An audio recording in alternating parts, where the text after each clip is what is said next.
একঘেয়ে বাঁধাকপির স্বাদ বদলাতে একবার হলো এইভাবে বাঁধাকপি ট্রাই করে দেখতে পারেন। খেতে হয় দুর্দান্ত, রুটি ভাত পরোটার সঙ্গে জাস্ট জমে যাবে। নমস্কার বন্ধুরা, অমৃতা অ্যান্ডি কুকিং চ্যানেলে সবাইকে স্বাগত জানিয়ে আবারও হাজির হয়েছি। তো যে সকল বন্ধুরা ইউটিউব চ্যানেল থেকে দেখছেন তারা প্লিজ চ্যানেলটিকে সাবস্ক্রাইব করে আমার পাশে থাকবেন, আর যারা ফেসবুক থেকে দেখছেন তারা পেজটাকে ফলো করে রাখবেন। স্কিপ না করে পুরো রেসিপিটি দেখার অনুরোধ রইল। আশা করছি ভালো লাগবে, তো লাইক দিয়ে ভিডিওটি দেখা শুরু করবেন। তো চলুন রেসিপিটি শেয়ার করা যাক। দেখুন, বাঁধাকপিটাকে কিন্তু আমি এখানে নিয়ে চলে এলাম, আর বাঁধাকপিটাকে কিন্তু আমি আগে থেকে কেটে নিয়েছি। তো খুব মিহি মিহি করে কিন্তু আমি কেটেছি, দেখে কিন্তু বুঝতেই পারছেন বাঁধাকপিটা কিন্তু আমি এইভাবে কেটে নিয়েছি। এখানে দেখুন বন্ধুরা, আমি কিন্তু এখানে মটরশুঁটি নিয়েছি। তো মটরশুঁটিটাকে কিন্তু আমি বেছে নেব। তো মটরশুঁটি কিন্তু খুব ভালো মতো করে বাছানো হয়ে যাবে। তো আমি কিন্তু মটরশুঁটিটা বেছে নিচ্ছি। তো যার যেমন প্রয়োজন মতো কিন্তু মটরশুঁটি নিয়ে নিতে পারেন। আমি এখানে আমার প্রয়োজনের মতো মটরশুঁটি নিয়ে নিয়েছি।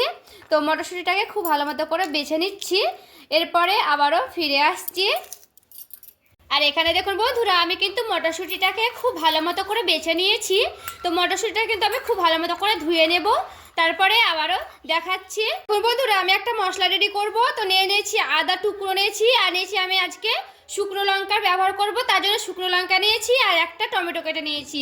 তো বন্ধুরা, আমি কিন্তু এখানে আজকে শুকনো লঙ্কা দিচ্ছি, আপনারা কিন্তু কাঁচা লঙ্কা চাইলে কাঁচা লঙ্কা দিয়ে দিতে পারেন। আজকে আমি শুকনো লঙ্কা দিয়ে এই রেসিপিটি তৈরি করব। আমি দিয়ে দিচ্ছি জিরে 1 চামচের মতো, আর আমি দিয়ে দিচ্ছি পরিমাণ মতো জল, দিয়ে কিন্তু খুব ভালো মতো করে পেস্ট করে নেব। আর দেখুন বন্ধুরা, মশলাটা কিন্তু আমি খুব ভালো মতো করে পেস্ট করে নিয়ে চলে এসেছি। তো দেখুন বন্ধুরা, এখানে আমি একটা কড়াই বসিয়ে নিয়েছি, কড়াই দিয়ে দিচ্ছি পরিমাণ মতো তেল। দেখুন দিয়ে দিচ্ছি সাদা জিরে। এখানে আমি গোটা দারচিনি নিয়েছি, সেই দারচিনিটাকে দিয়ে দিচ্ছি। দেখুন এখানে আমি 2টোর মতো তেজপাতা নিয়েছি, তো তেজপাতাটাকে আমি ভেঙে দিলাম, অর্ধেক করে নিয়েছি। দেখুন এখানে আমি গোটা লঙ্কা নিয়েছি, লঙ্কাটাকে এবার অর্ধেক ভেঙে দিচ্ছি, এবার আমি দিয়ে দিচ্ছি। বন্ধুরা, সেই মশলাটা কিন্তু আমি দিয়ে দিচ্ছি তেলের উপরে। দেখুন জল বলিয়ে একটু করে দিয়ে দিলাম, দিব পরিমাণ মতো লবণ। এবার দিয়ে দিচ্ছি 1 চামচের মতো হলুদের গুঁড়া। এটাকে দিয়ে খুব ভালো মতো করে কষতেই থাকবো। মশলাটা কিন্তু একেবারে কষতে নিতে হবে খুব ভালো মতো করে। মশলার ওপরে আমি কিন্তু 1 চামচের মতো চিনি দিয়ে দিচ্ছি, দেব 1 চামচের মতো কাশ্মীরি লঙ্কার গুঁড়া। মশলাটাকে খুব ভালো মতো করে নাড়াচাড়া করে নেব।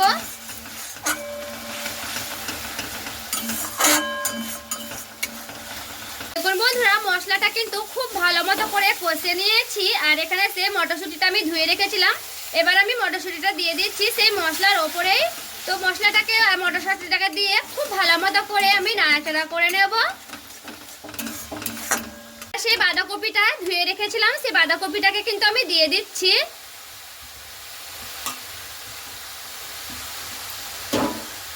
বাঁধাকপিটাকে দিয়ে খুব ভালো মতো করে নাড়াচাড়া করে নেব।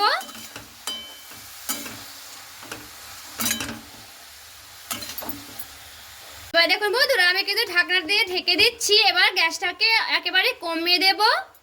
দেখুন বন্ধুরা, আমি ঢাকনাটাকে উঠিয়ে দেখব, আর দেখুন বাঁধাকপি থেকে কিন্তু জলটা ছেড়ে এসেছে। আর এখানে কিন্তু গ্যাসের আঁচটাকে একেবারে কিন্তু বাড়িয়ে রেখে দেব, একেবারে কিন্তু কমাবো না, তার জন্য কিন্তু বেশি সেদ্ধ হয়ে যাবে, আর বেশি ঘাটি ঘাটি হয়ে গেলে খেতে ভালো লাগবে না। এইরকম দানা দানা থাকবে, আর এইভাবে কিন্তু অনবরত আমি নাড়তে থাকবো। তো দেখুন এইভাবে কিন্তু আমি একটু ছড়িয়ে ছড়িয়ে দেবো চারিদিকে, আর সেই মটরশুঁটিগুলো কিন্তু সেদ্ধ হয়ে যাবে, আর বাঁধাকপিটা কিন্তু পারফেক্টভাবে সেদ্ধ হয়ে যাবে। তো দেখুন এইভাবে কিন্তু খুব ভালো মতো করে আমি নাড়াচাড়া করে নিচ্ছি আবারও। এবার দেখুন বন্ধুরা, আমি আবারও কিন্তু খুব ভালো মতো করে বাঁধাকপিটাকে নেড়ে নেব, আর দেখুন এইভাবে কিন্তু অনবরত আমি নাড়তেই থাকবো।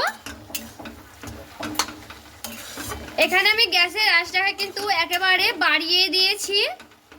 তো বাড়িয়ে বাড়িয়ে কিন্তু এখানে আমি অনবরত নাড়তেই থাকবো, আর এখানে আমি কিন্তু আলুর ব্যবহার দিইনি, আপনারা কিন্তু আলু দিয়ে দিতে পারেন। তো এখানে আমি কিন্তু আলু দিইনি, আজকে একেবারে কিন্তু অন্যরকম করে রান্না করছি বাঁধাকপিটা, খেতেও কিন্তু দুর্দান্ত হবে। এবার দেখুন বন্ধুরা, আবার আমি ঢাকনাটা উঠিয়ে দেখবো, আর দেখুন মটরশুঁটিগুলো কিন্তু খুব ভালো মতো করে সেদ্ধ হয়ে গেছে।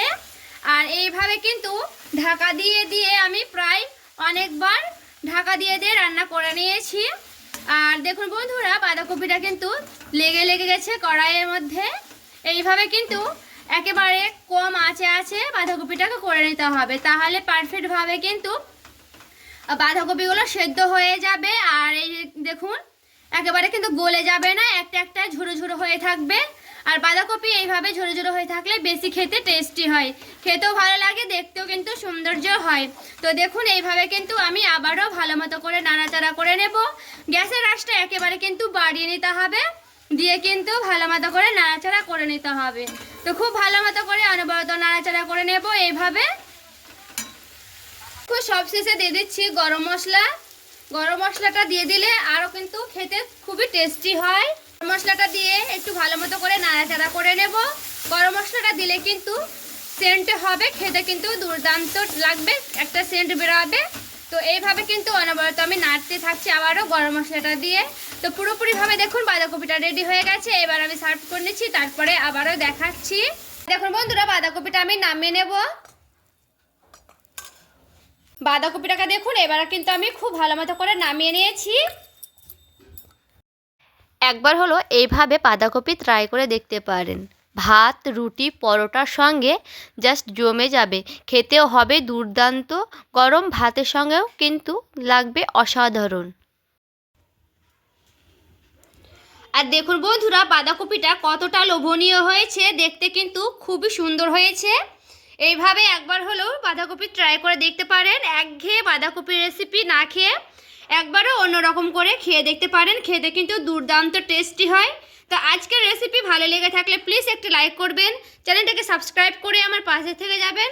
দেখা হচ্ছে আরও একটি রেসিপির সঙ্গে। সবাই ভালো থাকবেন, সুস্থ থাকবেন।